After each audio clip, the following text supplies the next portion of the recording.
Hello, fellow Cravers, and welcome to the CTG Wrestle Podcast. As always, you have me, GD, and I'm joined by my co-host, Hanksy. How you doing, Hanksy? Hey, all good, all good. Looking forward to Saturday. Both, actually. We're looking forward to both. It's been a warm couple of weeks for us. It's been a couple of weeks. It's been a warm couple of months, hasn't it? Because it's summer, and it's time for the grandest show of the summer. It is SummerSlam. They said this Sunday, and also we will be talking about NXT TakeOver Brooklyn 4. I'm no offense. I'm going to say this now before we start the matches. I understand. I understand where you have a multi-year deal with something. But I am really starting to get sick of it being in Brooklyn. This is the 4th year in a row. Oh no, but yeah. And we're going and WrestleMania. Is it this WrestleMania coming up? It's in New York again, isn't it? Yeah, it is. Yeah, it's New York next year. It's New York again. So I'm presuming, WrestleMania is. So, yeah. I swear, no, you really can't. Good chance that both could be in New York next year. It depends what deal they do. But yeah, we're here to do our predictions for SummerSlam, which of course is going to be another long show, and we are going to be starting off with the United States Championship, which is, of course, as you just saw there, and it comes up on the screen, Shinsuke Nakamura versus Jeff Hardy. And of course we'll be talking about the Intercontinental Championship as well halfway through this, but we'll start with this one. Yeah. Jeff Hardy, Shinsuke is his first championship on the main roster. Yeah, he's finally done it. Which is, it seems amazing, doesn't it? Really. He seems amazing. Where the thing is, he's been one of the main talking points in SmackDown. Yeah. But then again, he's always been like that since he's been on the main roster, even before that with NXT. Yeah. But and of course, being in WrestleMania for the WWE Championship, and of course being in talk with him and AJ for the most of this year so far, hasn't it? Yeah, because I mean that feud just seems to go on forever, doesn't it? Oh God, so many low blows. You know? Yeah. But it just seems to go on forever and ever and ever. That one. Yeah, I think a bit too long for me. Yeah, well, the only good thing, like I said, what we really did get from that between Styles and Nakamura, I still think is Nakamura's new theme song. I really love it a bit. Yeah. I like that. But even then, when we was talking about it, where it was, this is probably the final match you're going to have between them, we said, come on, just give Nakamura the championship. It'll be great. Have a heel run finally on the show. I'm surprised that I still am really surprised that Nakamura didn't get that championship. I really am. You know. Well, like I said, but he was so. I mean, the big issue for this is going to be whether Randy Orton gets involved. Yes. For this one. So if people haven't seen, so heel turn for Randy. It was just after Extreme Rules, wasn't it? Randy Orton came back. And we've got heel Randy Orton, which, be honest, a lot of us have been wanting again. I'm so glad. I think everyone was glad, including him, weren't they? Yeah, well, he loves playing the bad guy. Yeah, he does, and it suits the character. You know, it's like we've said about Bobby Roode. You know, and obviously, we keep hoping they'll turn him eventually, but the character suits being the bad guy. Yeah. Yeah. Well, I think the whole thing that I like about Randy Orton's this heel run that he's doing at the moment is he's basically doing the opposite of his original heel run as the Legend Killer. Yeah. Now he's the Legend, and he's killing those who are future legends, which includes Jeff. But no offense, I think he's already landed his status as a legend in WWE.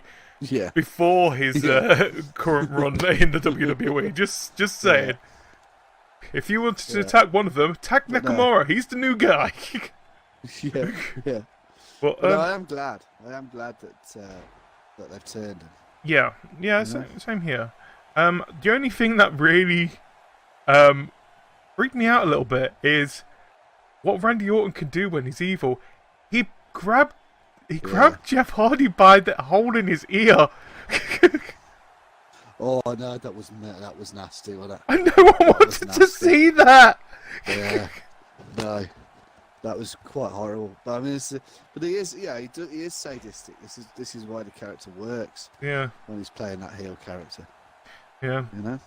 But you like you said, he does have that sadistic side. Yeah, but like you said, he will be lurking in the shadows. He's more than likely going to get himself involved.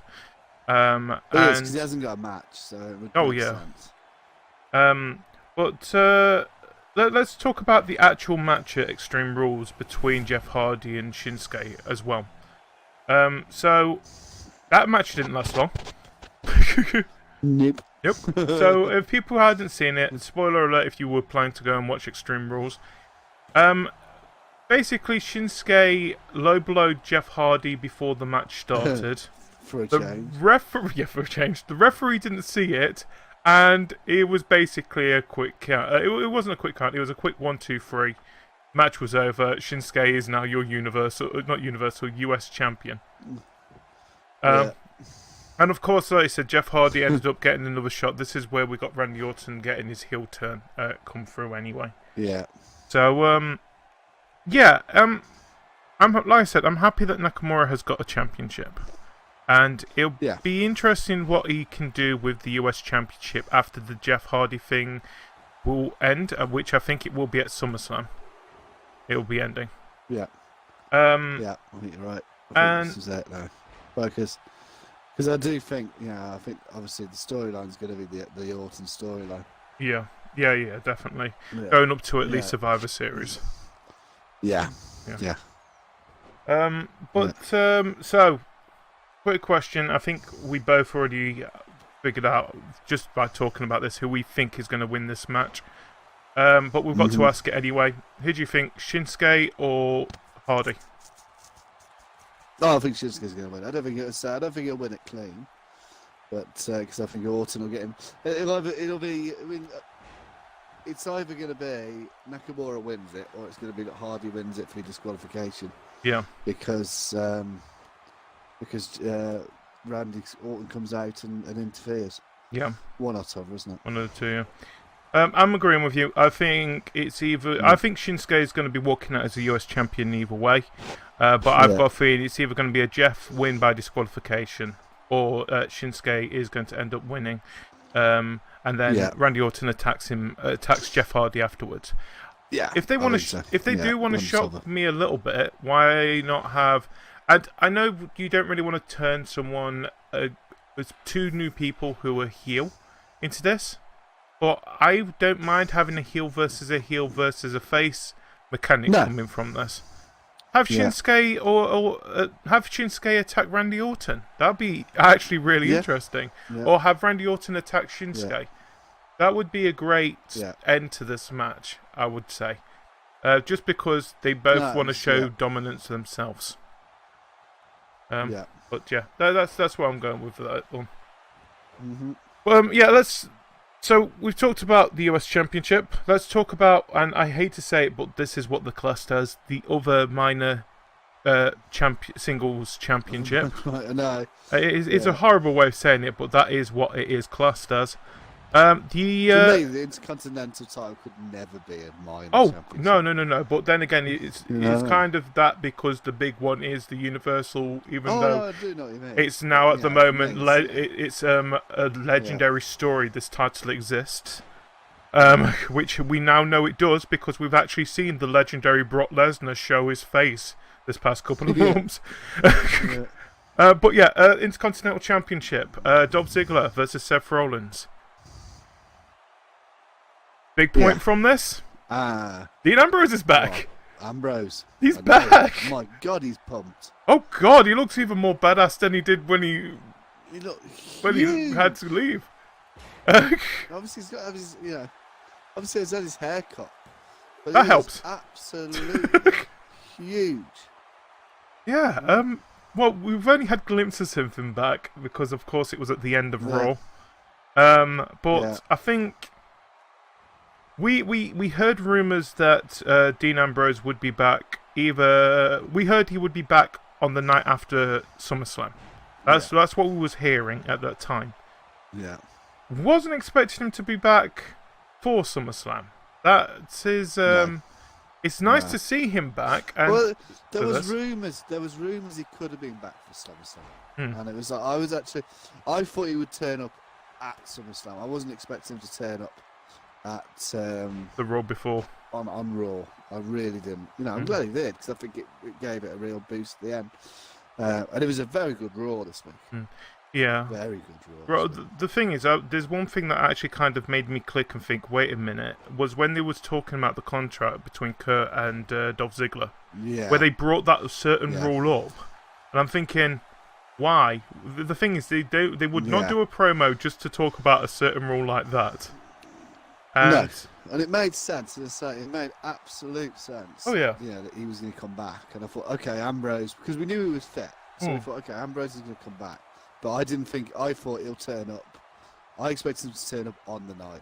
It was either with me. It was either going to be Ambrose or Kurt's legitimate son. Yeah. Which I have forgot the name of at this moment. Is it Jordan? Jordan. Jason Jordan. That's it, Jason Jordan. No. Oh yeah, I would have loved the reaction if Jason Jordan came out instead. Yeah. No. Oh. My understanding is that he's fit as well. Yeah. He is fit. They reckon they're going to put him back together. They're putting the American Alphas back together. Well, that's cool. I think that'd be good because Ed Gable's not really been doing much. Set up a feud. Yeah, it would set up a feud between them and so Dean Ambrose and Seth Rollins. Ooh. So, and then that feud, which would be a good feud, I think. Oh yeah. And then that feud will then run up until they bring the Undisputed Era across, and then you're then going to have a feud between the Undisputed Era and the Shield. Oh my God, that would. This is the thing that bugs me, because it was one feud that we did want that to happen with, and that was Sanity. Yeah. Which unfortunately, no offense, I think WWE has messed up at the moment. Yeah, wrong brands. But I do think, obviously, again, there's a chance for that at Survivor Series, isn't there? Oh God, that would be brilliant. That would be brilliant for Survivor Series. Yeah. So I think you could have Sanity versus the Shield at Survivor Series. Well, but the thing, Undisputed might come across shortly after. And then you've got a few build up towards Christmas that one. Now, this is my mind, and I know that WWE won't do this because, no offense, NXT is its developmental brand. But just saying, not this Survivor Series, maybe next one. Why don't we have... So, more than likely it's going to be Raw versus SmackDown again, like it was last year. Yeah. I'm happy with that. I do love that kind of mechanic at times. I've said that many times. I don't mind it. Just for one pay-per-view. It doesn't happen. Yeah. Yeah, it doesn't happen often. But so I'm sort of happy with that. Yeah. Before we move away from this match, anyway, let's just talk about the Dolph Ziggler Seth Rollins match at Extreme Rules. It was the main event, which, to be honest, is the first time I've actually seen an Intercontinental for a while be the main event of a pay-per-view. Yeah. Which I'm happy with, and of course it was a classic 30-minute WWE Iron Man showdown. Which ended after the 30 minutes 4-4, which then, of course, was it Kurt Angle came out and said, no, we are going into sudden death with this. Yeah. Which, of course, that was a bit of a downfall for Seth Rollins than anything. Yeah, but we all presumed, I think, I'm pretty happy. So at that point you think, okay, so this could... Yeah, because obviously at that point McIntyre had been kicked out as well, didn't he? Yeah, he had, yeah. So you did think, okay, this is swung in favour of Seth Rollins. Yeah. And then obviously McIntyre comes out but doesn't interfere. Yeah. So there you go. Well, but no, I mean, it was. I thought it was a good match. Yeah, That was a very good match. It didn't follow the traditional. He gets one, then she gets one, and he gets one, then he gets one. It was quick as well. With other Iron Match games, that's the fact that they got, actually the score shot up quite quick. Then he pulled it back, and then there was that quite a long gap before, and then It is definitely one. Think, that whole. It was definitely one of the best Iron Man matches for a while. 2 seconds to go. Yeah. You didn't want the whole Hollywood ending, so you get fed up with that. That's what they did with the Sasha Banks Charlotte match, wasn't it? Yeah. Was it Sasha Banks and Charlotte? More than likely, I don't remember. We'll research this. Put on here, GD, what match it actually was. If it was that match, just say we're right. There we go. So that's what match it was. Okay. If I've done that. But one more thing before we move away from that. Well, of course, who do you think is going to win? Do you think it's going to be Seth Rollins or Dolph Ziggler? You think it's going to be Ziggles? I think it's going to be Ziggles. You can imagine this match is going to turn into chaos. Oh God, yeah. Yeah, because you've got you've got a Scottish lunatic and you've got another lunatic. This is going to be fun. You've got two basic psychopaths on the side of the ring in each other's corners. This is not going to end. This is going to end fun. Yeah. This isn't going to end at this pay-per-view, is it? And it's yeah. As I say, I think we've got a bit of a run up toward, so we should say. I'm going to say. So I think it's going to be good. I'm going to say Ziggler's going to walk out as Intercontinental Champion. Yeah, I think you're probably right. I'm saying that there. One more thing before I said this match. Of course, we do want to talk about the 10 count during the match. Yeah. It was a bit disrespectful. Seth Rollins did mention it on Twitter as well. I kind of have an understanding, no offense, I feel like this is Royal Rumble effect fault. Where, no offense, when you see a timer in WWE, you count when it starts to 10. Yeah. I mean, we know that this goes on. We know that the Rumble, they've started doing this. Well, they've been doing it for years, decades, haven't they? Yeah. Yeah. And that's it. But we've never seen it outside of the Rumble until this match. No. And it was, for me, it was just really, I found it disrespectful. These were two good performers. It's the first time I've seen it during a match where it hasn't got some kind of someone entering into it. There's no need for it. I think the only two type of matches I think it has a need for is three actually. I'll say 3 matches. The Royal Rumble, of course. So get that. Elimination Chamber, and of course the pods. Yeah. And War Games, of course. Yeah. Anything that has someone having to enter when the timer counts down. That's where I think it should be fine. Yeah. But yeah. Yeah. But yeah, so the match thinks that Jeff Hardy's going to walk out as US champion, by the way. I just wanted to point that out as we move on to our next match. We don't think that's going to happen. Randy Orton's going to get involved, we know it. And of course, like I said, with Dolph Ziggler versus Seth Rollins, that's going to be another brilliant match. Talking about brilliant matches that I'm excited about, let's move on to the next one, which is going to be a monstrous match. It is Braun Strowman versus Kevin Owens. This is so interesting, isn't it? Right, so first of all, yes, these two have had a match. They had something which was bigger. It was in a steel cage during Extreme Rules. But the situation this time, if Braun Strowman loses the match in any way, so that's disqualification, counted out, throwing Kevin Owens out of something which he shouldn't, that causes him to win the match, no idea why, then Kevin Owens will win the Money in the Bank briefcase. So the briefcase is pretty much on the line for this match. So so let's jump into this match. Right, now this is the first time I'm going to say this. I don't know who's going to walk away with the Money in the Bank, because Kevin Owens is very clever, but Braun Strowman proved many times he's a walking mountain. It's like, I don't know with this one. I'm torn on this one because I don't know. I do feel sorry for Braun. I do, because they keep going on about how he's, it's been put on the line. I'm thinking he never put it on the line. This was done. He wasn't even there at the time. This was done between basically Stephanie and Owens. Yeah, it was basically Constable Corbin also helped there. Do not forget him. And Owens. And it's Owens, I don't know. I did feel sorry, but you know, it's something. I think this is really, really interesting. I mean, when he won the briefcase, Yeah. we had the discussion, and I was really disappointed because I felt he doesn't need it. You know, he could become WWE champion without having to have the Money in the Bank briefcase. Yeah. You know, so he didn't need the briefcase. So I was disappointed he won the briefcase in the first place, but this really gives it a nice twist now.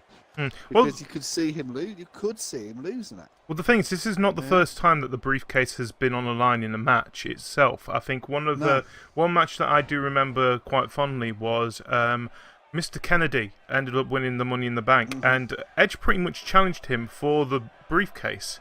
Of course, Mr. Kennedy ended up losing, Edge ended up winning, and of course, I think it was his second or third reign as WWE champion because of it. Yeah. Which, and I bet there has been other matches, but like I said, that is the match really funny because that was the first time that someone had actually done that. Of course, Edge again, the first time someone had done something. There he is. But yeah, this is what I would like to see, and I would like to see this with the Money in the Bank briefcase in the future as well. I want it to be treated not just as something where, look, this person has won it now, he's pretty much guaranteed either he's going to be screwed over when he cashes it in, or her cashes it in now, or they're going to win the championship that they choose. Yeah. I like the idea of that it's actually something that you could have a match against someone like this. And this is why I'm loving about this match. And no offense, if either one of these two end up winning it is going to be brilliant.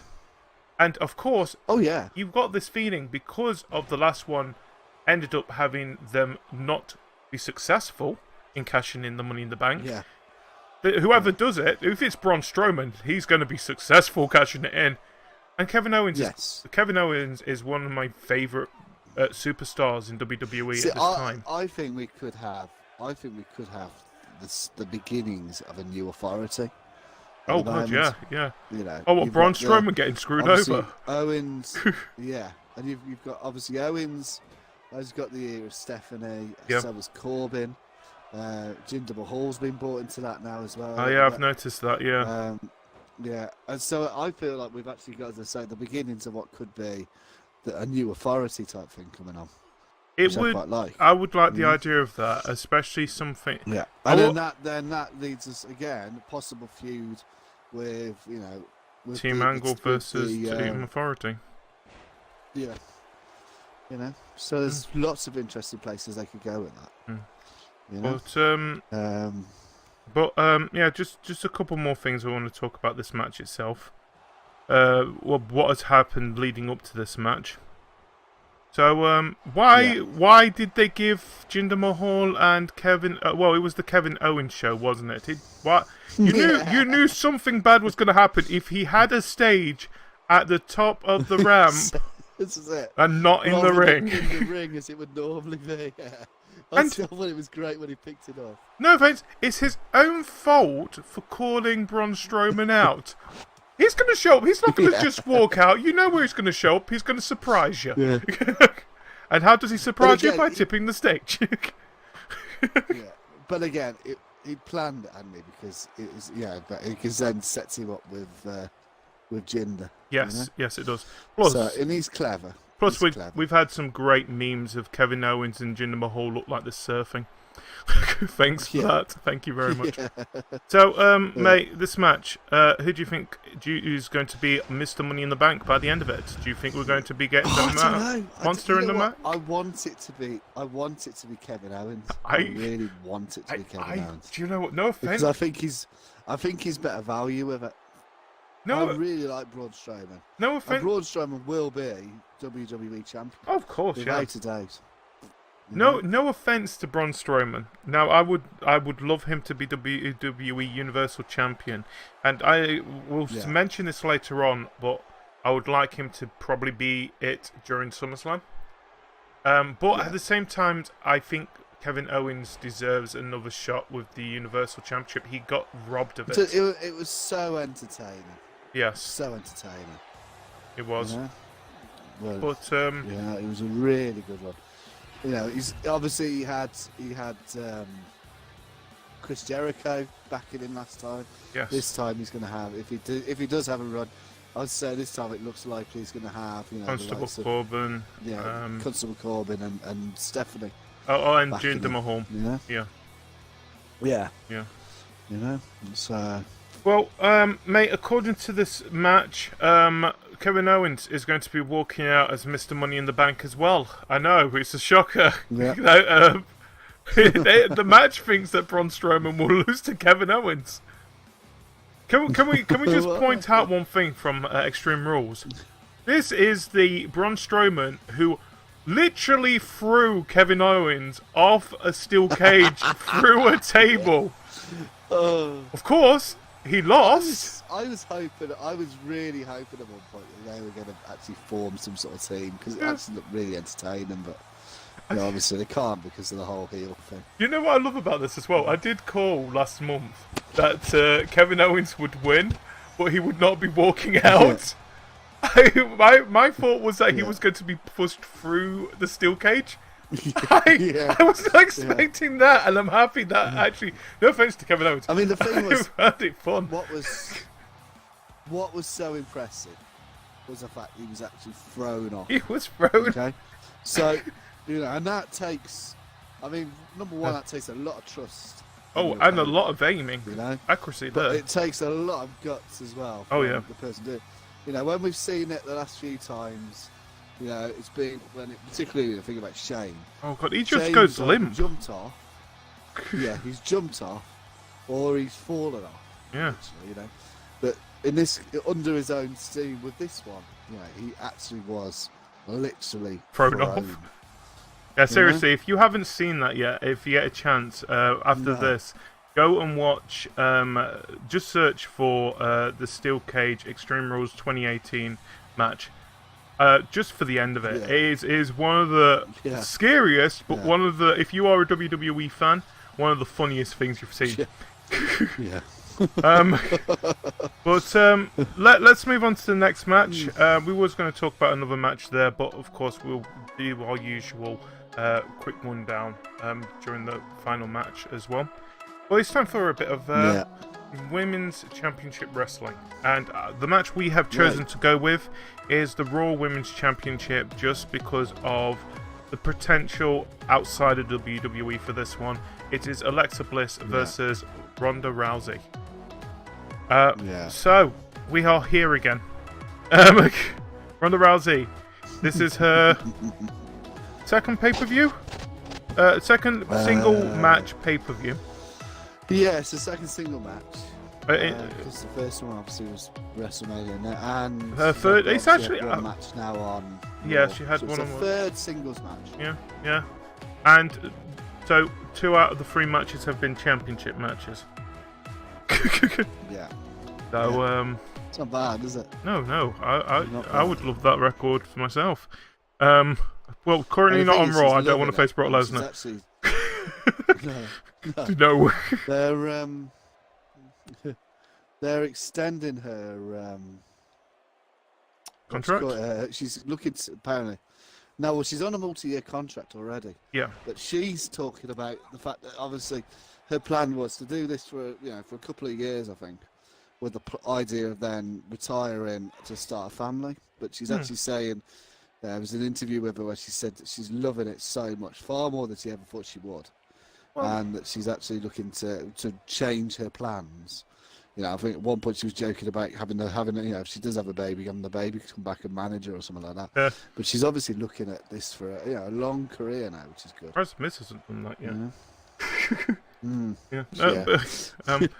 But then again, at the same time, I think the WWE Universe has actually taken Ronda Rousey under their wing quite well. I think the thing is, we knew that she is a huge fan of WWE before coming here, and I think it was when talks was starting, it wasn't an if thing, it was a when. Is she going to be part of the WWE Universe? We always knew she was a massive massive WWE fan. Yeah. She's good friends with, I know the storylines have been otherwise, but good friends with the McMahons. Yeah. Particularly Stephanie and Triple H. Yeah. So yeah, I think it's.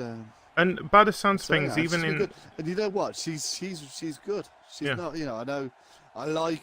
I like the whole overhyped rookie thing that Alexa's been doing. I like that, but she's actually really good. Well, I'm surprised how good. That's what we said after the WrestleMania for what was it, Backlash?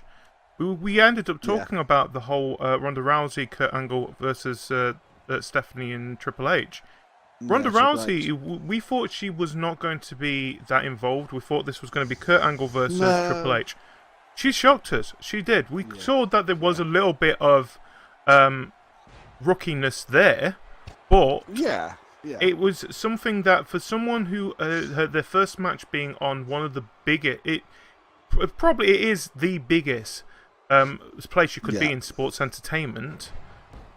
She has done really, really well. And also when she faced Nia Jax during Money in the Bank, she did so well in that as well.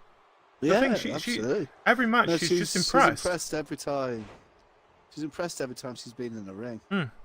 Even really her mic skills have gotten so much better as well. I'm surprised. Yeah, because to start with, she was a little bit dodgy, and you're thinking, okay, is she gonna? And again, she's pretty. Yeah, she's really good. And considering she's doing promos up against Alexa Bliss, who I would say at the moment she is probably the got the best best on mic the mic. skills in WWE. No offense, I still think the Miz is better. She's really holding it. Yeah, possibly actually, yeah. But I think, I'd like to point out this just proves how much Ronda Rousey has impressed us. This is a match with Alexa Bliss, and I'm talking more about Ronda Rousey than Alexa Bliss. I'm happy, and like I said, this has been building up for a couple of months as well since Alexa Bliss cashed in her Money in the Bank and ended up taking on the night, and stealing the Raw Women's Championship. Pretty much showing Ronda Rousey, this is actually how the rules in WWE work. This is legal. yeah. I'm just thinking, what happens if she was actually? I'm looking forward to this match. Yeah. I'm presuming, obviously, originally I'm presuming the plan was to have people in their corners. I'm not sure that will be now because of that. Well, I've got Mickie James. I don't think Natalia's going to be there, is she? No, I'd be very surprised if Natalya was there. So I've got Mickie James in the corner of Alexa Bliss. I still feel like just because of the heel tactics, I feel she would still have that kind of influence there. But like I said, we were expecting Natalya as well to be in the corner of Ronda Rousey. But as people has heard, especially in WWE, unfortunately, Natalya's dad, Jim the Anvil Neidhart, has sadly passed away this week. Which, to be honest, our thoughts are out to Natalya and her family, of course. But yeah, I would be surprised if she is there at SummerSlam. And it'd be completely understandable if she isn't there. But you never know, Nia Jax might take a corner instead. Just saying. She might do. Yeah, she might do. Yeah. We were going to be... This is fun because the matches are going so fast now that we don't get a chance to talk about the other match. But we will be putting them all in a big quick conversation at the end because we're not going to be talking much about Brock Lesnar versus Roman Reigns that much because, to be honest, that's all I really do want to talk about it. Next match! Yeah. Quick question I forgot to ask. Alexa Bliss or Ronda Rousey? I think Ronda. I think this could be Ronda. I'm going to say Ronda Rousey because of it being such a big stage as well. That's my thought here with this. The game thinks Alexa Bliss, but we do like to point out that Ronda Rousey is not actually in this version. She will be available when we do move over to WWE 2K19 in October, I think it is. Yeah. But at the moment, all we can do is creative, unfortunately, for that one. But yeah, I agree with you. I think Ronda Rousey will be walking out as champion. I'll be surprised if she. Well, I'm not sure. I don't say, oh no, the Miz. I'm not sure I like that. I'm not sure I like that. I do think it's very early. When you consider that it's her first main match. It's taken Nakamura to get even a title. Yeah.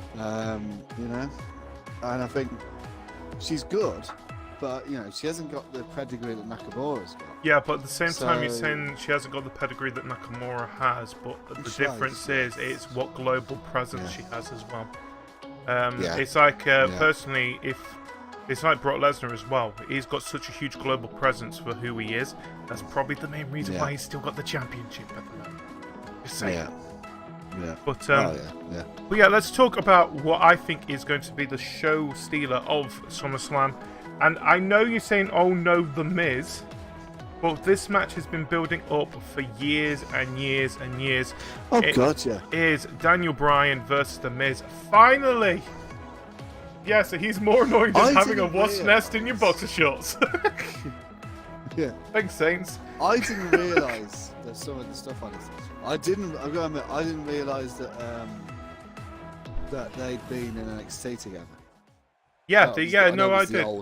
Yeah, so I know it was the old NXT. I didn't realise that. I missed that completely. You missed that completely. That's one thing that really is still stuck in the back of my mind. So if people don't know how this all started out, The Miz was Daniel Bryan's pro during the time when NXT was more of a reality show than an actually good show.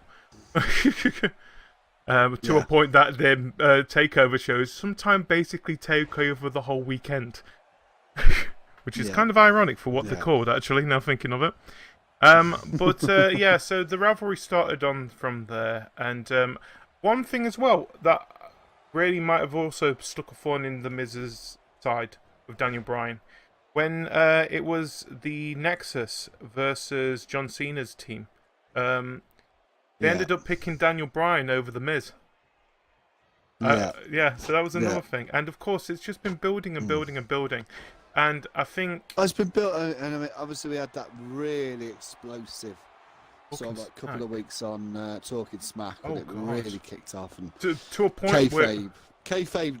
That's for me. That was when kayfabe died. You know what I mean? Because it just. I'm actually questioning: do these two really not like each other? Actually, don't like each other. I think they do. But you wouldn't know that. No. And you know, I think. I think it's really interesting. I think it's going to be a great match. The thing is, SmackDown is actually becoming the second WrestleMania, isn't it? And the last couple of years, this is becoming more and more. Not SmackDown, SummerSlam. SummerSlam. Sorry, I'm just going to... sorry for correcting you there, mate. Yeah. No, well corrected. It's becoming the second WrestleMania, and this is a WrestleMania.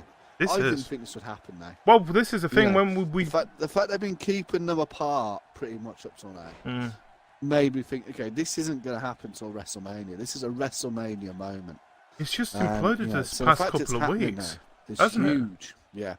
And the thing is, this just shows that if they basically had their finger on the trigger for this, and once that trigger was pulled, it only took a matter of weeks, and it has happened. Well, and the thing is, because they've had all this background, which we knew about, and because they are both so good in terms of their mic skills, it didn't take them long to set it up, did it? You know what I mean? But it is. I think you're right. I think this could be the match of the night. Yeah, I do. Some way. I could just see Saints in chat. He does not like the Miz. I forgot you do not like the Miz. I think the Miz is great. Oh, don't worry. I think everyone has that one superstar they don't like. You're not supposed to like him, are you? But for me, last year he was one of the best performers. This is the funny thing out of all this, and I think this is why our little chemistry here works. I like the heels more than I like the faces. Yeah. I like the Miz. I think the Miz is awesome. I'm gonna say that now. I know it's cheesy, but it's true. Year, he was the top. He was the top performer for me in the company last year, by quite some way. Well, when he kept on saying that he basically was a huge influence, he was made the Intercontinental Championship a big thing. He actually did, to me. The thing is, he did try. He basically is one of those kind of people, and I know that when he did first start in the WWE, he was a pain in the ass. He was basically what you would call It was basically what a reality show template looked like. Yeah. But he has basically put himself in the center, and he does show, like I said, with Talking Smack is a good example of it. He has so much passion for what he does here. And this is why I do like him, because he does. He is grateful every time that he is put in the ring. And he does try his best to show that this is me, this is what you're supposed to be looking at. Look at me right now. And he knows how to do it perfectly. This is a brilliant era for heels. I think this is for a long time. This has been the best era for the heel. I mean, growing up, it was when we played WWE or WWF as it was at the time. It shows my age, but when we played in the playground, right? Yeah, it was When in the playground, it was the Intercontinental Champion I wanted to be, because the Intercontinental Champion were Bret Hart. It was the Ultimate Warrior. These were my heroes. You know what I mean? This to me was the top title, really. Randy Savage, for me it was the big title because my heroes held this title. And you're right, I think over the last few years it has become this minor title. Well, it was, and then the Miz picked it up and has made it made it a key title again for me. Well, it was during the whole before the what do we call this era? I still don't understand what we're going to be calling this era. The brand era? Well, this is. I don't know what we call it, really. It's the PG era, isn't it, really? Well, no, I don't think it's PG anymore. I think we've gone past that era. Do you know the PG era was horrible. After Attitude. It was the dark days, the PG era. Yeah, I mean, I think where we are now, it's still a PG show, I think. You know what? Let's call it the Revolution era, since that's what we're doing at the moment. It's the Revolution era. It's definitely for the women. Yeah. It definitely is for the women. Yeah. For the women. Yeah. But, he really winds me up. I can't watch him. He really grates on my nerves. I want to rip my eyes out so I can't see him on TV if he's on. Wow! But that's what he's supposed to do. That's what he's supposed to do. Yeah. That's actually his job. But to make you feel like that. Either way, the fact he makes you feel like that shows he's doing a good job. Either way, this is going to be a brilliant match. Because there are other heels that don't make you feel like that. There's other heels where you actually couldn't give a shit. In the Mahal. Yeah. Yeah, absolutely. A prime example. That's a good example. That's the best example ever.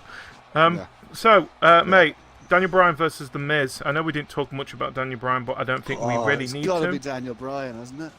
It's got to be Daniel Bryan, surely. I'm going to say the build-up they've had, and then let The Miz win. You know what? No, stop. I'm going to say The Miz. Because I really do not think. I'm hoping. I'm really hoping. This is not the last match we have of this. I know it's been building up, and I know we've had matches that have built up like that before. Yeah. I won't care. He's a millionaire, which is even more. I won't care. He's a millionaire, which is even more flipping annoying. Yeah, but they're all billionaires, aren't they? I mean, yeah, Saints. You know what hurts more? He's got his own reality TV show as well called Mr. and Mrs. I know. Which I actually really want to watch. That's the bad thing. I want to watch I do want to see that because Miss and Mrs. Thank you, sorry, yeah. I really want to watch it. I'm not interested in divas. I'm not interested. But Ms. and Mrs. Actually, you look at it. You know what? I bet it's real. Because I bet it's going to be. I think it's going to be really funny. It's going to be really funny. I've seen some of it. It is. I'm just saying that now. There's this one scene that I saw where they were taking. I've sometimes seen the bits they've shown. Yeah. It looks good. But and it looks brilliant. And as I say, I can only. Like we said, we're hoping that this is just the start of Daniel Bryan versus The Miz. Like I said, I'm hoping this is not the only match. It can't be a one-off, can it? No. Oh, come on. I want this building up. It can't be a one-off. I need to see that. # sarcasm. But yeah, I'm hoping this builds up to WrestleMania, where it will basically come to whatever ending.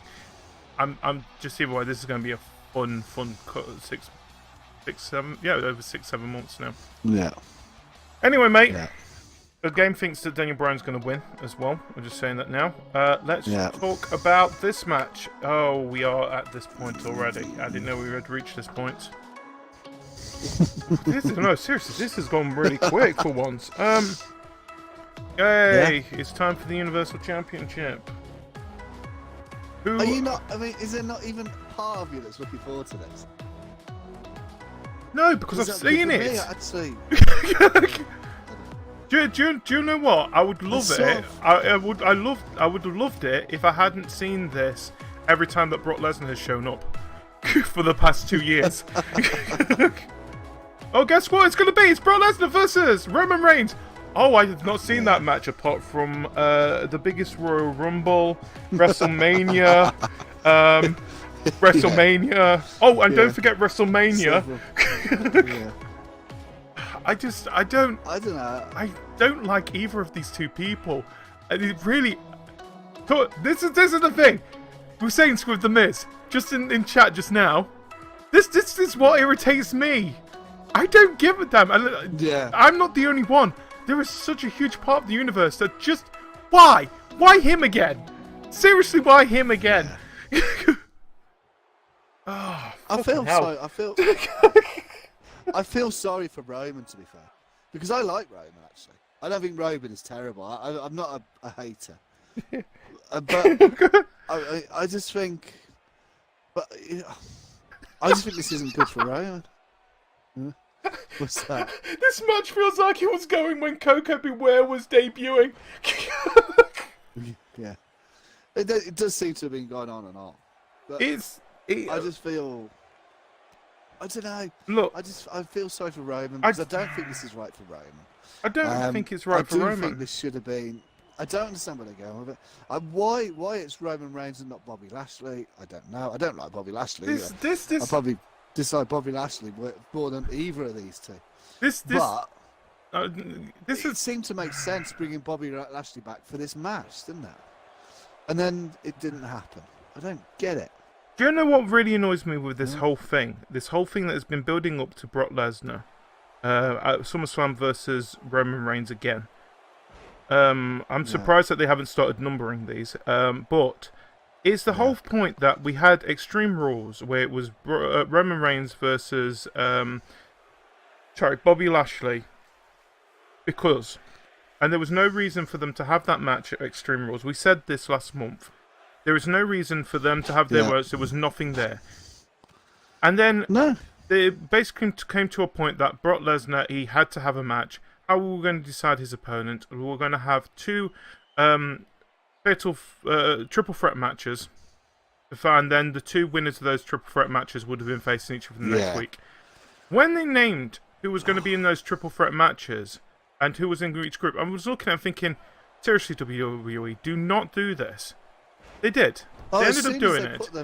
As soon as they put them in different groups, you knew it was going to be those two. And then I'm thinking, I'm looking at this thinking, so you basically wasted 2 weeks of time where you could have said, we could do this at Elimination Chamber. I really did not give a damn about the whole thing of Brock Lesnar being built up that he wasn't wanting to be at SummerSlam, blah, blah, blah.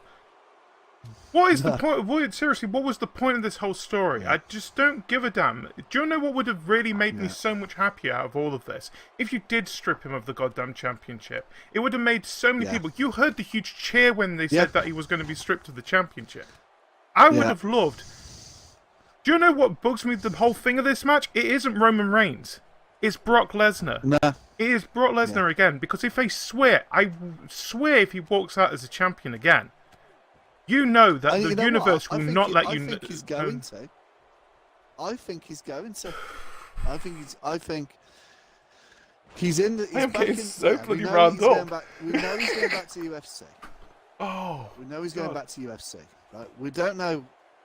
we're presuming, he's in for one match. He might not win that match. If he doesn't win that match, that's going to be the end of it. If he does win it, I don't know. I don't know if he'll carry on. I think Vince loves the idea of having a two-sport champion. I think that appeals to Vince's ego. I think that from a Brock Lesnar's perspective, either way, he's back in the testing pool. He looks like, I mean, I'll tell you one thing, he's trim. Right? So he's obviously back in full training. Yeah. But this match in UFC is not going to take place until next year, because he has to be in the testing pool for at least 6 months, I think it is. And that would put him. I think it's 12 months he's going to be in the testing pool, isn't it? I think. Yeah. Either way, it's going to put him the other side of Christmas, I think. So, I think, I really think he's going to walk out with the title again. I'm just seeing it. I do, and I think. Thanks here. When fans want Roman Reigns to win a championship, you know you're in trouble. That is a good point, and I think the thing is, I do not get this wound up. They were chanting for 2 weeks. I mean, this is Roman Reigns. 2 weeks ago, right? When we had the situation where Brock comes out and beats up first of all Kurt Angle, then beats up, as we've now seen, it appears to have been a ruse, which is a shame with Paul Heyman. The fans were chanting for Roman Reigns to come out. Yeah. You know what I mean? That's fair play to the writers for managing to pull that one off. Yeah. But I still think he will walk out with the title. Yeah. Right. I mean, the thing is, I feel like we should move away from this match, because you know me, mate. I do not get this irritated about certain things, but the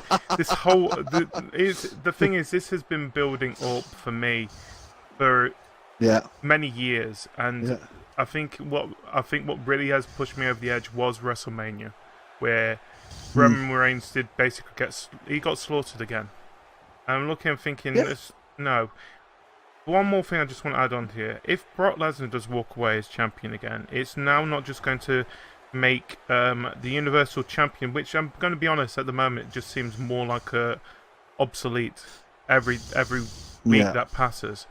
It will now start hitting as a domino effect onto the Money in the Bank briefcase as well. I'm going to say this now. Yeah. If Brock Lesnar does walk out as champion, at SummerSlam, it will make the Money in the Bank briefcase look just as obsolete.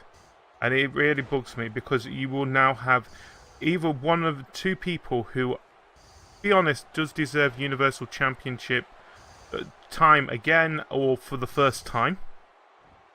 And you have got them with this briefcase, which they can't cash it because the guy's not there.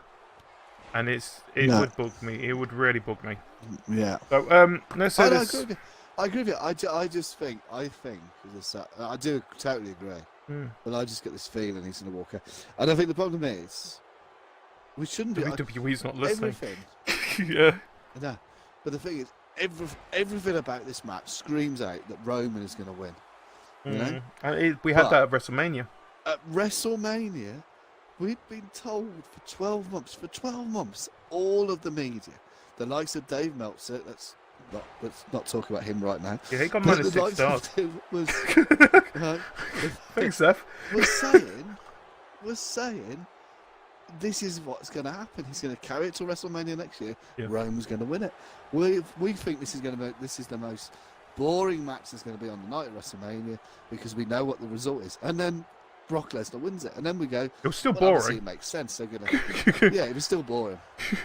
But we thought, but that sort of makes sense, because now they've got this greatest Royal Rumble, thing. Yeah. So obviously, he's a big draw. He's going to go to Saudi Arabia. He's going to lose it there, and he wins it again. Yeah, which he didn't. But WWE says he does. You expect him to win it, because he just always does. You know? Right, I'm going to say this. Just sickening. Like I said, I want to move away from this very quickly, but we've just got to do our thing. Who do you think? So you think Brock Lesnar will walk out? I think Lesnar's going to walk out. I hope I'm wrong. I've never actually said this. I know you've said it a couple of times. I really just don't give a damn who wins this. No, I mean, I sort of do give a damn, because I want the title on I do. Raw I do. every Saturday week. Do you know what I'm going to say? I'm going to say this now. I'm hoping, just for my sake, whoever is Money in the Bank by the end of SummerSlam, please cash it in. Please take the title. Even not at SummerSlam. Even if you don't do it at SummerSlam, do it at Raw for us. And save the Universal Championship and bring it back to where it's supposed to be belonging. In a WWE... being defended in the WWE, not... Whatever he does with it. I'm scared what he does with it, actually. Anyway. Oh, well. Yeah, let's do a quick recap of other matches that are happening at SummerSlam while we're here. Of course, we are going to start talking first of the... let's talk about the 3 kickoff matches we've got. Of course, it's going to be a long kickoff show. I think we have now, yeah. Right, so the first one is the Tag Team Championship. It'll be a 2-hour kickoff, won't it, again? Yeah. Tag Team Championship.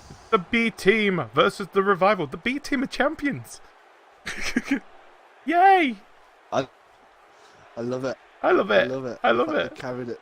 The fact that they're still champions after this week is great. Yeah, it's awesome, isn't it? So, they're going to be facing the Revival. I think it's because, was it the Deleter of Worlds got pinned on Sunday, was it? I don't remember. Yep. Yeah, so of course these two are going to be fighting each other just to make it fair. Who do you think is going to win? Do you think the B Team or the Revival? I hope it's the B Team. I'm hoping the B Team as well. I hope it's the B Team. Yeah. I don't know. You know what?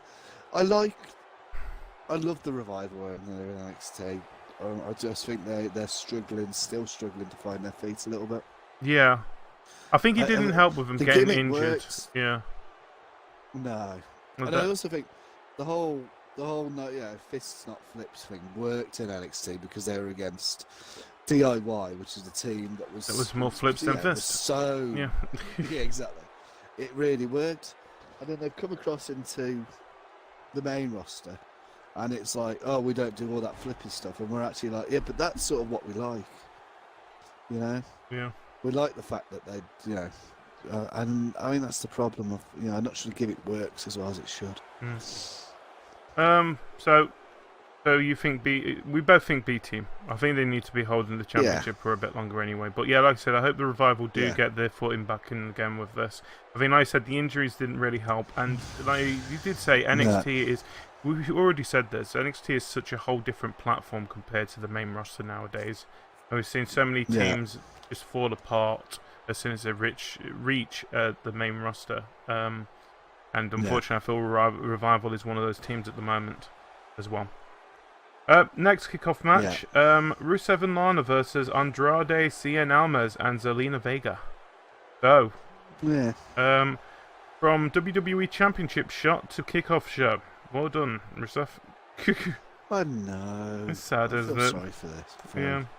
It's really sad, isn't it? Because, again, bloody SmackDown and that. And because the universe, the WWE universe is loving the Rusev Day gimmick.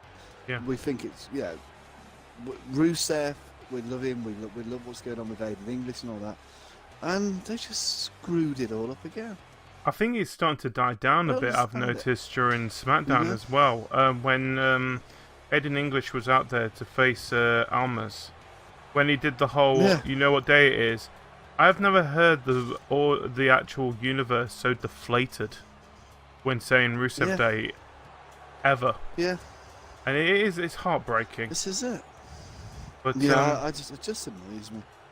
So who do you think is going to win anyway? Rusev and Lana or Almas and Vega? I'm going to say. On talent, it should be Almas and Vega. Zelina Vega, shouldn't it? I'm going to say she's actually very good. Yeah, I'm going to say Almas and Vega myself anyway, just for the fact that they need the push. Rusev and Lana don't really need the push. The thing is, Almas is the new guy. You know what? Knowing how SmackDown is being written at the moment, I presume we already know what's going to happen, which is that Aiden English is going to come out and screw it up again. Oh God, yeah. It's just a shame. Let's talk about our usual kickoff championship match, the Cruiserweight Championship. Alexandra versus Gulak. So I've completely, you know. I've completely gone off cruiserweight. I don't either. Does anyone know what's happening with the cruiserweight? Well, I presume somebody must be watching 205 now. Yeah, because it's still there.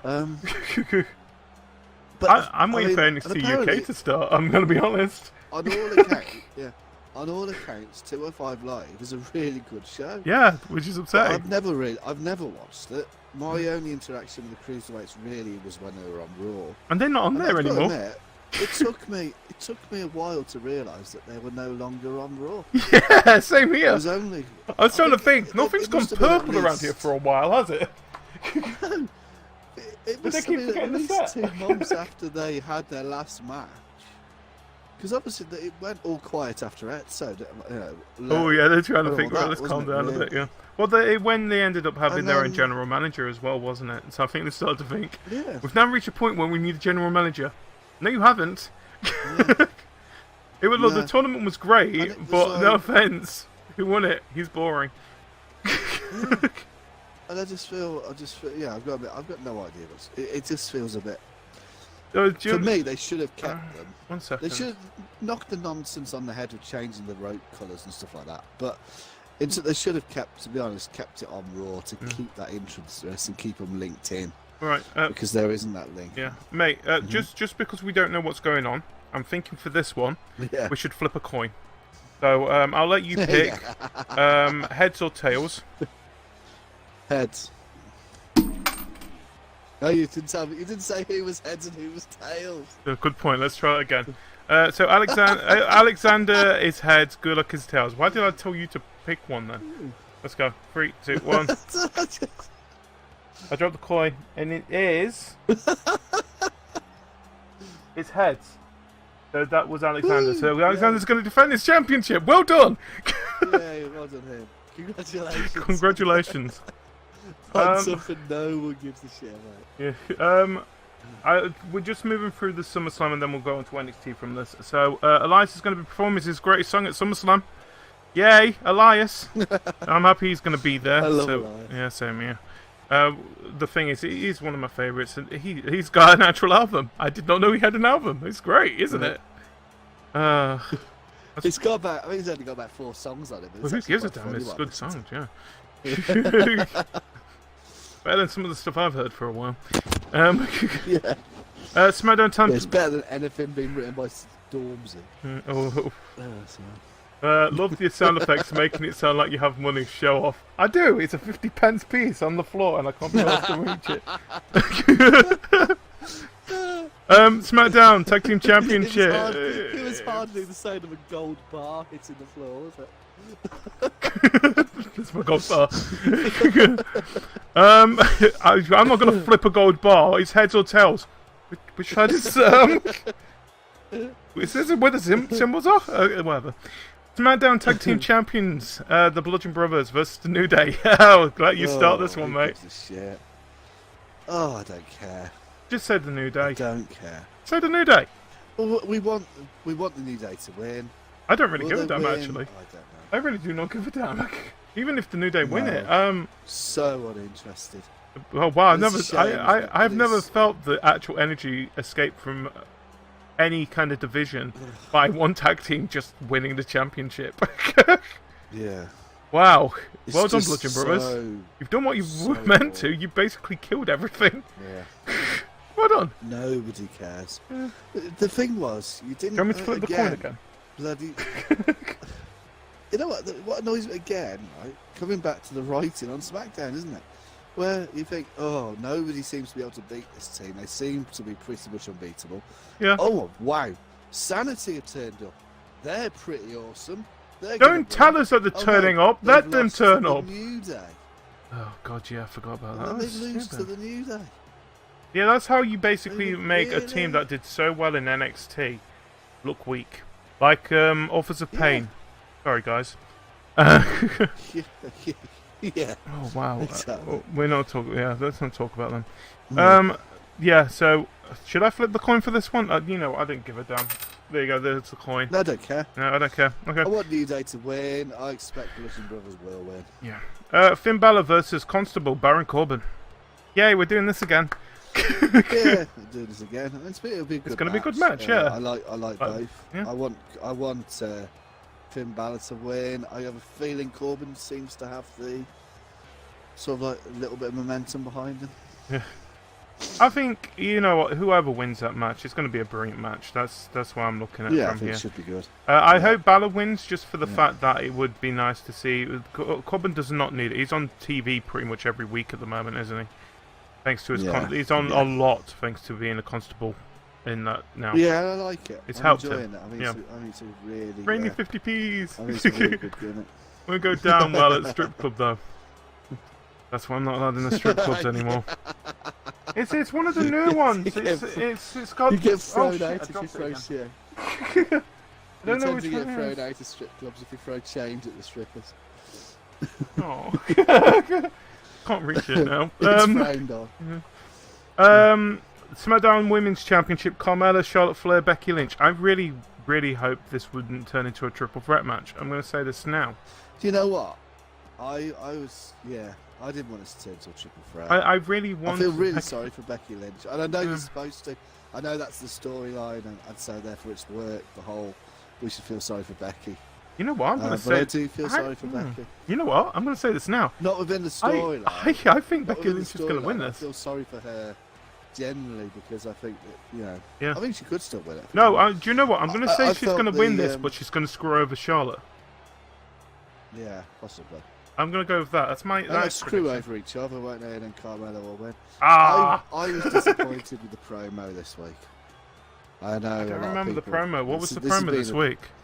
This has been quite a discussion, hasn't it, actually, this week, right? Yeah. Because this week, Charlotte basically said, as an insult, as it should be, basically told Carmella that she wasn't, that she move over because this is no longer a time for divas, this is now a time for women. And well, that was true. Okay? It is true. And I thought, wow, that's a good put down. Basically, you're saying she's part of the old thing. Just move over now. And then Carmella turned around and basically said, well, yes, I am a diva. I'm so much more beautiful than you. And I just thought, no. That's a... SmackDown again, isn't it? I think I'm going to have to find out where the Road Dogg lives and hunt him down. Because they are ruining stuff here. And it's really pissing me off. We've moved away from that, and for her to basically say, "Oh, I'm a diva," because I'm so much prettier. That wasn't what the revolution is about. There is still some, they're not, Charlotte Flair is not a bad-looking woman, nor is well, Becky Lynch definitely not. Yeah, wow. Becky Lynch. There's obviously been this shitstorm this week, quite rightly so, over what Dave Meltzer has said about. We're not going to talk about that. Yeah, but I think it needs to be. It's brought into the whole thing here, isn't it? Where, this is where we've moved to. These women are now being the idea of the women's revolution, and this is where Dave Meltzer was so out of order. Yeah, it's because we are judging these women on their talent in the ring, okay, not their talent on Total Divas. Yes, and the fact that they then do a 2-minute match each week on SmackDown or Raw to keep them relevant for what they're doing on Total Divas. We moved away from that. We have, and I'm happy that we have. This is good. With Carmella making out, "Oh, I am a diva because I'm so much prettier than you," was a massive backward step, I thought. And I actually felt bad for her. The thing is, because I think I've actually really enjoyed her. I've really enjoyed her reign. Yeah. But I want her to lose on Sunday night. The only thing I'm going to say about this with Carmella is because we look as a universe, we was thinking it doesn't mean that you need to tell us this because we still think that you're entertaining. You're great with your mic skills. That's what we like about you. Yeah. It's like when we said when she cashed in the Money in the Bank, we was hoping that she turns out like an Edge. And she sort of was starting to do that, especially with James Ellsworth coming back in and stuff like that. And basically, she was doing a Seth Rollins. That's another good example. She was doing a Seth Rollins. Yeah. But then this has happened. Yeah. And I'm looking and thinking, you just don't do that. No, and for me, the thing is, the move from the Divas era to the women's revolution, or evolution, whatever we call it, era, was not a move. This wasn't a move from pretty women to not pretty women. Oh, this was a move from women doing gimmick matches with pillows and bikini matches, and some of the dark shit that happened during the around, the Sable and that sort this of. was my teenage years, I like to point out. So the Attitude Era. I complain about it now. Didn't complain about it when I was a kid. With Jerry the King Lawler. Oh God, yeah. Said, and if you go back and watch some of the old pay-per-views, it is so cringy and so awful, the things that are being done and being said.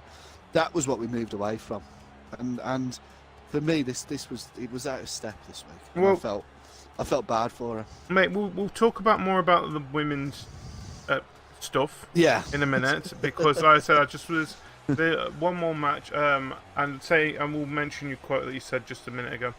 But we need to talk about this last match so we can move on to the NXT TakeOver stuff. Sorry. WWE. No, I'm sorry. I get that off my chest. Yeah. WWE Champion AJ Styles versus Samoa Joe. Now this is going to be another great match. I'm looking forward to this. Basically, it's the face that runs the place versus the assassin of SmackDown. Yeah. The thing is, we've been waiting for this. Another match we've been waiting for. And I'm expecting huge opportunity because Samoa Joe could do a brilliant match, and AJ Styles could do a brilliant match. Yeah. And we've seen some of the TNA matches that they've had together. I am looking forward to this. I really am. The thing is, they know each other. They know each other so well. Oh, these are two guys who have. These are two guys who have worked together so much, over the years. As you say, you talk about TNA, but also Japan and all over the place they've worked together. Well, like Saint just said, AJ... they've lived together, they've travelled together, they know each other so well, and this is why this could be a really, really great match. Well, it's like Saints just said here, AJ and Joe have had some epic matches over the years, trust me. Like I said, I'm happy this is actually happening now, and the great place to do it is on SummerSlam. And I do feel this is yes and no, because it's like Shinsuke Nakamura versus AJ Styles. I feel like if it was a match that wasn't WrestleMania, that match, the first time that they faced each other, that would have been an epic match. But because it was WrestleMania, there was so much that was going on, it kind of got blurred in. And this is the only thing I do fear about the AJ Styles versus Samoa Joe match, is that it's going to happen again because of it being SummerSlam. That's all. Yeah. Because we've mentioned there's so many matches that we've looked at here, and we're looking thinking this is going to be brilliant, this is going to be brilliant, this is going to be brilliant. And that's the only thing I fear about this. AJ Styles versus Samoa Joe, who do you think is going to be walking out as that WWE champion? Oh, I don't know. This is a real hard one, isn't it? I'm going to say Samoa Joe. I sort of think it's maybe time for a change. I do too. That's why. And if it's going to change, then SmackDown, then SummerSlam would appear to be the place, wouldn't it? Yes. So I think you're probably right. I'd be happy with either walking out for different reasons, and I do think it's been a really good run for AJ. All we need now is Dixie Carter to come down to the ring to mess everything up, and it will just be like old school TNA again. What happened to them? Didn't they get turned into Impact? I've not heard much from Impact. I don't know what they are at the moment. I don't think they know what they are anymore. Hexagon ring, that's about it. Yeah, that's it, yeah. Anyway, that was SummerSlam. Let's move over to what we think will be the showstopper of the weekend. It's probably going to be the best bit of the weekend on Saturday night. Let's go to NXT TakeOver Brooklyn 4, which they have even given up on the logo by just putting a giant 4 on the background. I think that NXT is starting to get bored of going to Brooklyn. Just saying. No offense, we don't mind you going to Brooklyn, but come on, not every time for SummerSlam. I know you got a deal there, but anyway, so we're going to be kicking off with we've got 2 matches. I don't know. I mean, I didn't even say anything. Go on. We've got 2 matches from NXT TakeOver we're going to be showing. We've got the Women's Championship, which is Shayna Baszler versus Kairi Sane. A shot back to Mae Young Classic final of 2017. Yeah. And, of course, the NXT Championship. Tommaso Ciampa versus Johnny Wrestling, Johnny Gargano, whatever you want to call him, in a last man standing match. Right. Let's start with the Women's Championship. We're going to be talking about the Mae Young Classic here as well, because there's no better place to do it but than this. The original final. Yeah. Oh, by the way, Saint's telling me it is Impact Wrestling now. GFW have been dropped, based in Canada, moved away from Florida. Okay, very good. What was it? Global Force Wrestling, that's what GFW was, wasn't it? Global Force at one point, wasn't it? Yeah. Oh, wow. Yeah. Anyway, mate, go ahead. I'll let you start us off if you want. This is probably the match I care least about. Because I'm just not a massive fan of Kairi Sane, I've got to admit. I'm going to say she hasn't really made the impact. It's not that she's not talented, expecting. she is. Yeah. It's not that she's not talented. She is talented, and I'm glad she won the Mae Young last year and all that. I don't get the gimmick. Well, the pirate. It's the whole. She's from One Piece. The whole pirate princess thing, which Nigel McGuinness tried to explain one week, was because she was quite into yachting. You know? Oh my God, McGuinness! Nigel, seriously, mate, I like you. He could have. I mean, he might as well have said she's quite like Sea of Thieves. You know? She's a huge fan of One Piece. Excuse. Just say that. She really, really enjoyed Assassin's Creed Black. She's looking forward to Skull and Bones. No, she's not. No one is.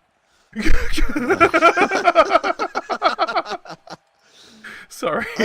For me, it was just. I think. I don't know. Yeah. I'm not really excited. I think it's more the fact that. And I don't find Shayna Baszler to be that entertaining. She needs to have somebody. She needs to have somebody really good, I think, opposite her. Well, I don't think Kairi Sane is that. No, person. I think a good example of where she has someone that she can work good off from was the NXT Chicago that we had. Yeah. Where she faced Nikki Cross in. What was it? Yeah. It was just a match, wasn't it? It was Extreme Rules. What were they doing? Were they just fighting for the... Would I say Extreme Rules? No disqualification, whatever. They did something, but it was good. Yeah, I can't remember, wasn't it? Yeah. She you know what? She got over... I mean, Shayna Baszler, she got over well against Ember Moon. Because, it was the whole Ember Moon goodie, Shayna Baszler baddie. Shayna Baszler beating up people, and therefore Ember Moon riding into, be the basically be White the Knight in it, yeah. And it worked well. Yeah, it worked well. Nikki Cross worked well because you had. She's a psychopath. It's the madness versus the badness. Seriously, bring it to the main roster. That would make SmackDown so much better. With this one, I think the problem is, I don't know, Kairi Sane, since the Mae Young Classic, she hasn't really developed for me. Yeah. She hasn't developed. And she can, because her English is good. Oh, yeah. Okay, so it's not like the problem, Oscar got across brilliantly without the English skills. As Shinsuke, but no, Shinsuke's English is getting better. Oscar's is getting better. Kairi Sane's English is really good, but she still hasn't developed as a character at all since Mae Young last year. Whilst others have. Yeah. Considering she won it, I think you look at the likes of Lacey Evans, obviously Shayna Baszler, what's her name? Oh, it's with the hair. A lot of them have hair, mate. Yeah, the long hair. Belair. Yeah, I mean she's really come on. They've all really progressed, and their characters have progressed, and it feels like they're going somewhere. I think Kairi Sane feels like she's gone backwards. I think. Yeah. Because she won the champ, she won the Mae Young, and then didn't do anything. You know, and I think it's a problem. I just want to mention these two things from Saints. So, like I said, we was trying to figure out why Kairi Sane likes being a pirate. She's a pirate, as she once hired a boat for 15 minutes on a boating lake and didn't take it back for 17 minutes. She's one hell of a pirate. Yeah. Or she hired one of those pedalo swan things. I can actually see that, her basically standing one leg on the swan's head while someone's actually doing the pedaling. Oh, please, seriously, WWE, do that. I would love that, actually. Do that. Yeah. The gimmick, it just doesn't work, the gimmick for me. And it is, as I say, that for me, that finished me off when Martin McGuinness that 1 week said, that she was really into yachting, and that's why she was a pirate princess. We would like to point out she had the pirating gimmick before WWE. I'm just going to say that now. She did, yeah. It's not a new thing. No, it's something she's always had. But Saints as well. WWE's logic for personas is insane. I'm expecting one day for a wrestler to be dressed as a baby as they were once born into the world. You know what? I'm pretty sure they did that during the Attitude Yes, they probably Era. did, actually, yeah. Before we move on to our final match, let's just talk about the Mae Young Classic. It is currently being filmed at the moment, or it has finished being filmed, but it's going to be coming out in September on the WWE Network. I am expecting huge things from it for the fact that I did enjoy last year's so much, and it seemed like the UK Championship. I enjoyed the first one. This year's was just as good as well, and we now got NXT UK, which I'm seriously looking forward to coming out soon. So I feel like the main talking point from that is that Caitlyn's back in the WWE, and you know what? I'm happy she's back, but at the same time, it's the people that I don't know that I'm really interested in. I want to see what happens with this. I like the whole idea that this person might shine, and I think who did we actually get? We've had a lot in NXT come out from the Mae Young Classic, but I think Shayna Baszler is the person who did shine from it last year.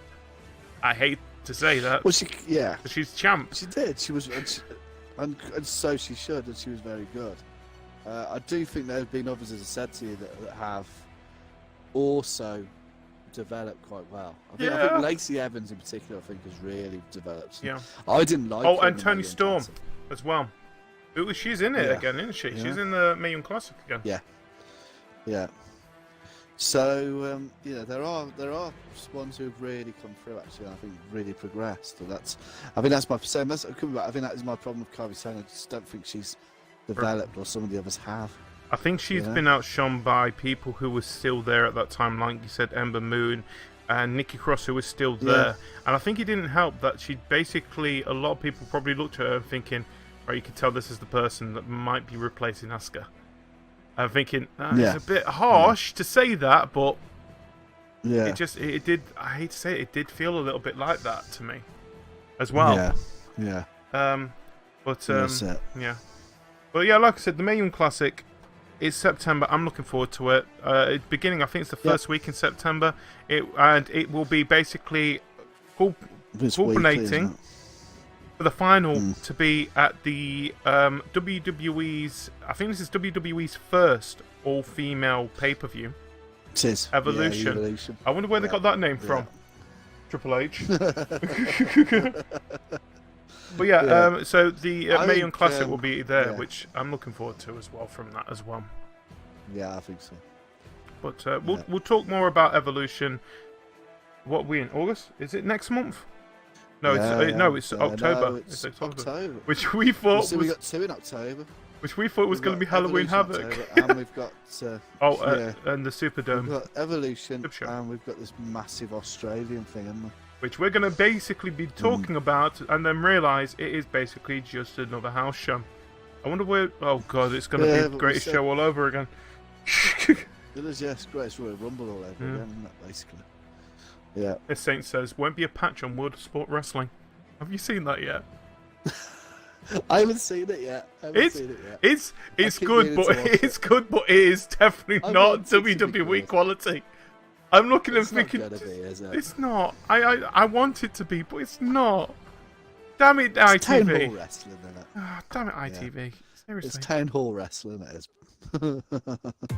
Anyway, it's time for our last match. Moving on. Yes, it's our last match. It's the NXT Championship. It is Tommaso Ciampa versus Johnny Gargano for a last man standing match. Wow, we're back here again, and now we've added the championship into the picture. Sorry, sorry, Aleister Black. Going to be involved? Do you think Aleister Black's going to get involved? Obviously, he was taken out. The whole hilarious who did it thing they did on NXT this week. But I don't know. I think maybe he'll get involved. Oh yeah. I'm just looking at it here. So we've got the schedule. I'm looking forward to it because he's not even got one match. Yeah, good point. No, he's not. He's not. Which makes me think he's going to be in this. He's going to get involved. I think. I'm very surprised if he doesn't. I'm looking forward to. I'm not going to talk. I don't want to talk about this too long because I think we talked about this match. We have talked to it several times. We'll tell you know what we're not going to talk about this. We're going to just say this. Yeah. It's going to be a brilliant match. Another one of the better matches. This is the match which probably is going to steal the weekend. But so we're going to say this now. Who do you think is going to win? I think there are 2 matches. I think Ciampa. I'm going to say Gargano because it would be nice to see him with a championship. Saying it now. Yeah. And it's last man standing. I think Ciampa, to be fair, he's come on so much. He's so good as a heel. Now let's actually start the match. Yeah. Sorry. Yeah. I don't think this will be match of the night, though. I think there will be 2 better matches than this. Do you want to talk about which other match you think is going to be better? Well, we'll start off with Adam Cole versus Ricochet. So this is the thing about this match, the Adam Cole Ricochet one. Now rumors are Ricochet has been injured. So do you think he will be there for... sorry, I've got hiccups now.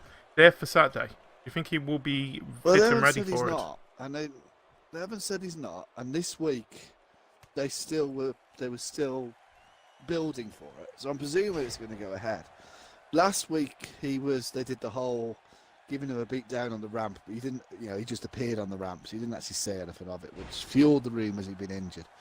I think if he was injured and wasn't able to compete, I don't think they'd have been still building for it this week. Yeah. Well, then again, you got to remember with WWE NXT, they basically film a month's show in one go. So the thing that they probably filmed now is.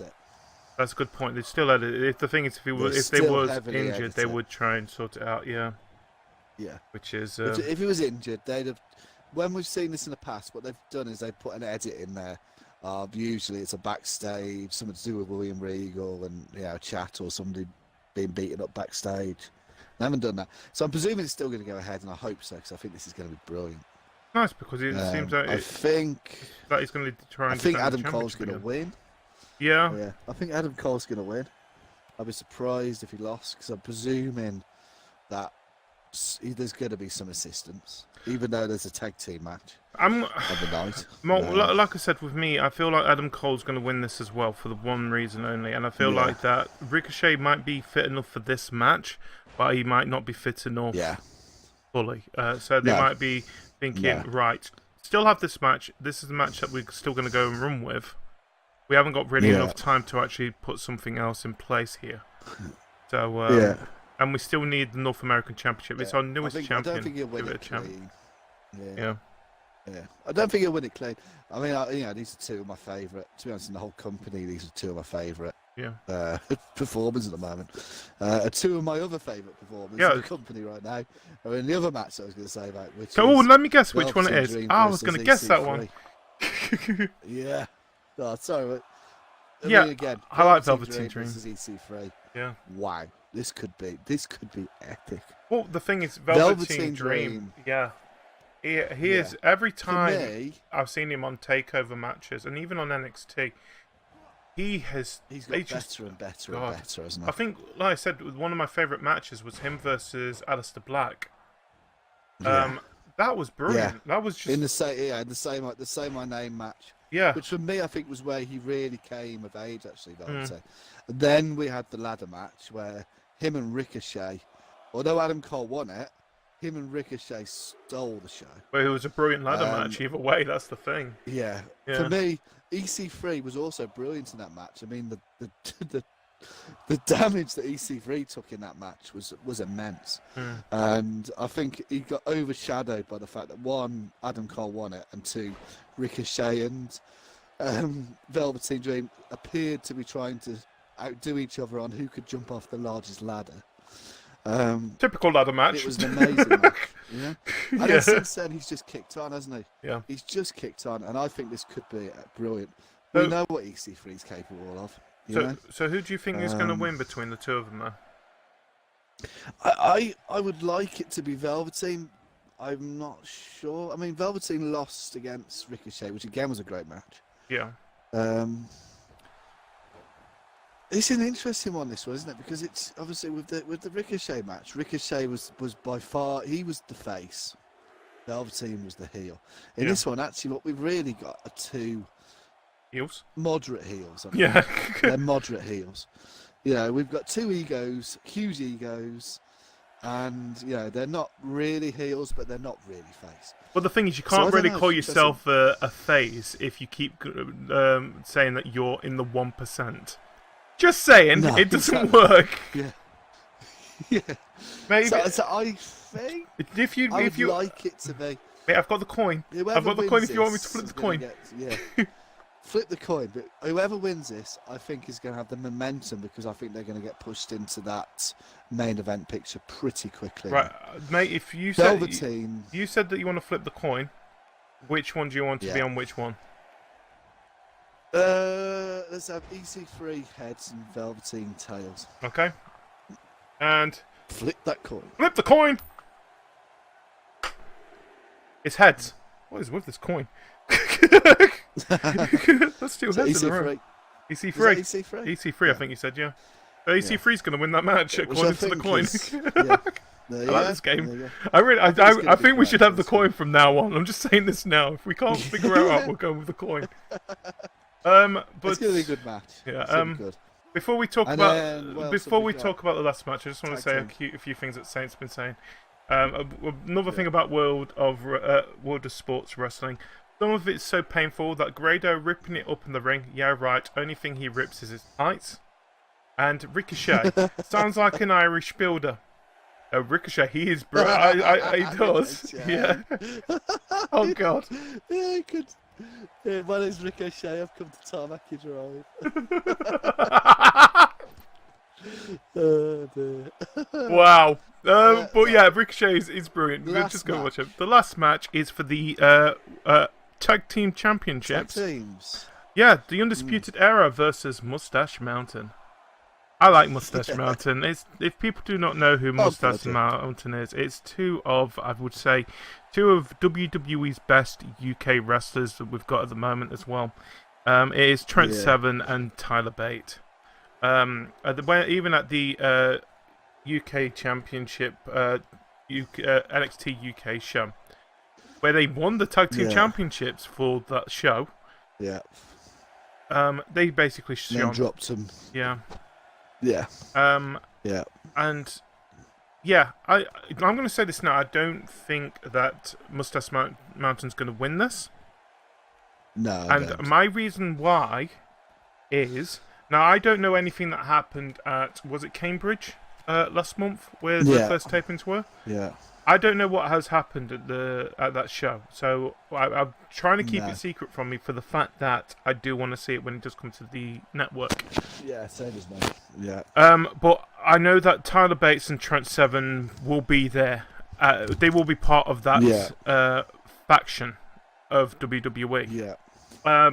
Yeah. So I don't see them taking the NXT Championships over to there, for the fact that I feel like they'll be going for the UK Tag Team Championships instead.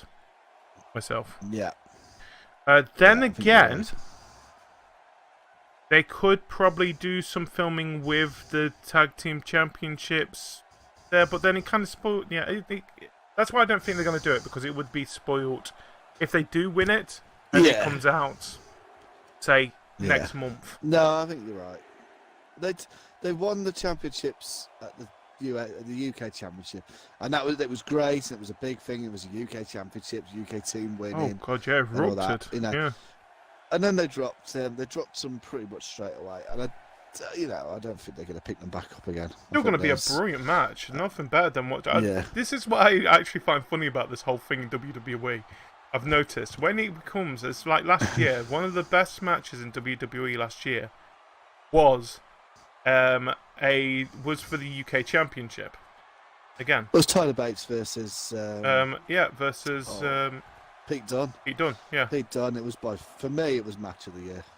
It just proves that we're good when, as our British superstars that we have here, they're probably some of the best that WWE has. Just saying. They are, yeah. No, they were great. They were really great. British strong style works quite well. I'm just saying. Yeah, it does.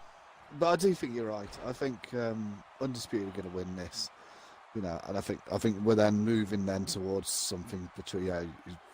There's some brilliant teams in that NXT Tag Team division at the moment. When we were talking about the SmackDown earlier, and we said we just don't care, because of the Bludgeon Brothers. But you look, War Machine. They're called War Machine. War Bloody Raiders. War Machine are amazing. They are amazing. I like Heavy Machinery. I think they need to bring them on a bit. I like what's going on at the moment between what's the Mighty, as they're now called, isn't it? Which is is quite interesting. Wait, whoa! Who's the Mighty again? The Mighty is TM. Was it TM? Whatever they were, the Australian team. Oh, those two. Yeah, they used to be called TM something of it, didn't they? Then one got injured. They're now just the Mighty. Now, they've obviously got this feud going on with the Street Profits, who again, I love the Street Profits. Now, if people are confused between who War Machine and Heavy Machinery are, Heavy Machinery are the funny ones. Heavy Machinery are the ones where, what's his name? The big guy, Dozer. Dozer looks like his dick's made of glass. The way he's walking. Do you know what? This is one thing that reminds me of Dozer is if people know the Co-optional podcast, they usually do an animated series, and one of them was where they were talking about being turned into wrestlers, and Jesse Cox says he wanted to be a short, big guy called the Garbage Man. And that's what he basically reminds me of. Is this character that Jesse Cox thought of in the animated series? I'm looking, thinking, "Oh my God, he's come to life." Well, yeah, that's how I know the difference between the two. Oh yeah. But when we War Raiders, War Machine. They are brilliant, and I think there's some fantastic teams, in that division. And the quicker they move them up to the main roster, some of them the better. Because I think it could. The tag team divisions in the main roster. To be fair, both tag team divisions in the main roster, I couldn't care that much for either of them. Yeah, definitely. The thing is, the NXT is where it is. Yeah, absolutely. So, wait a minute, and I think this is. Yeah. We have perfect timing for this as well, mate. So. Has it just finished? The match is just finished. So according to the match, Johnny Gargano is going to win it. Anyway. Like I said, I would like to see Gargano win it, but then again, like Tommaso, it's one of those weird things because even if Tommaso Ciampa does lose it, it would make perfect sense for him to lose it against Gargano, and have this be the end of this whole storyline that they've had, and have Ciampa move up to the main roster. Either one of them move up to the main roster. It'd be great. It's SummerSlam. Let's see. I want to see more people moving up now, please. We're doing a main one. This is the time.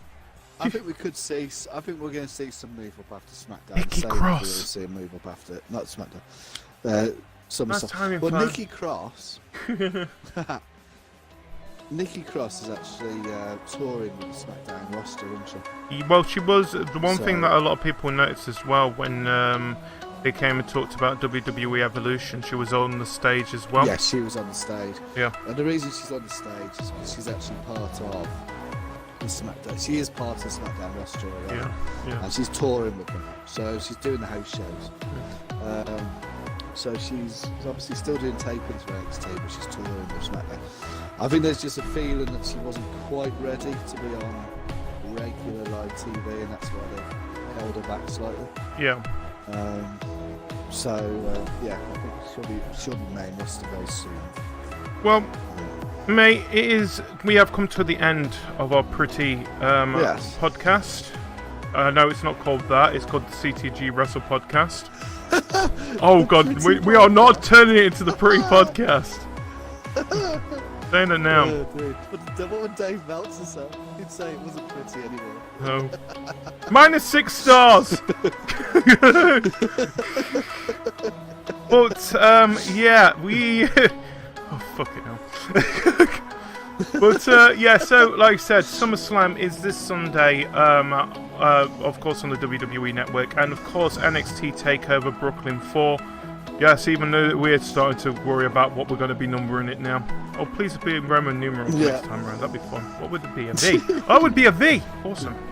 Yeah. But yeah, that's on the Saturday as well. We do recommend go and watch both of these shows, especially NXT. The Pretty Podcast, one of it. Okay, absolutely. We are the Pretty Podcast.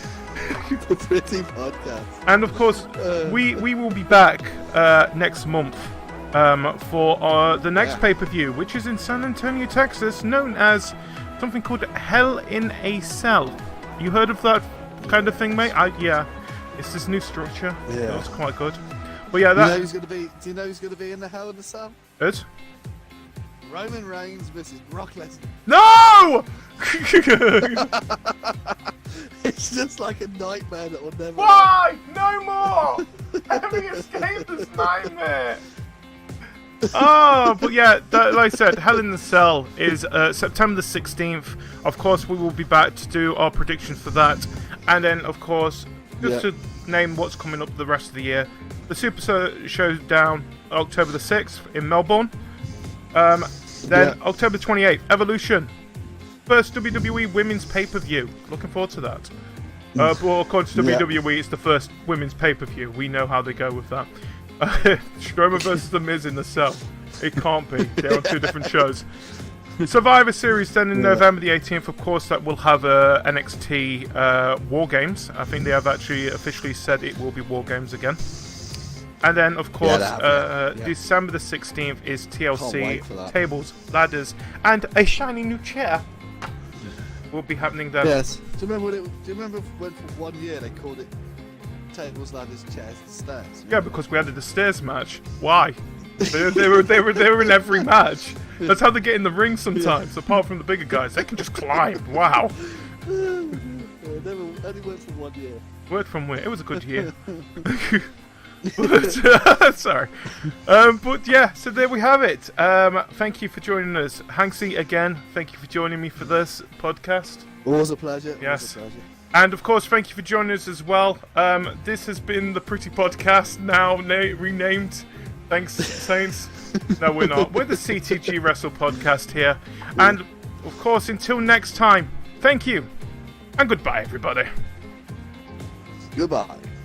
See you, Saints. Bye. Cheers, Saints. Thanks for joining. Thanks for joining.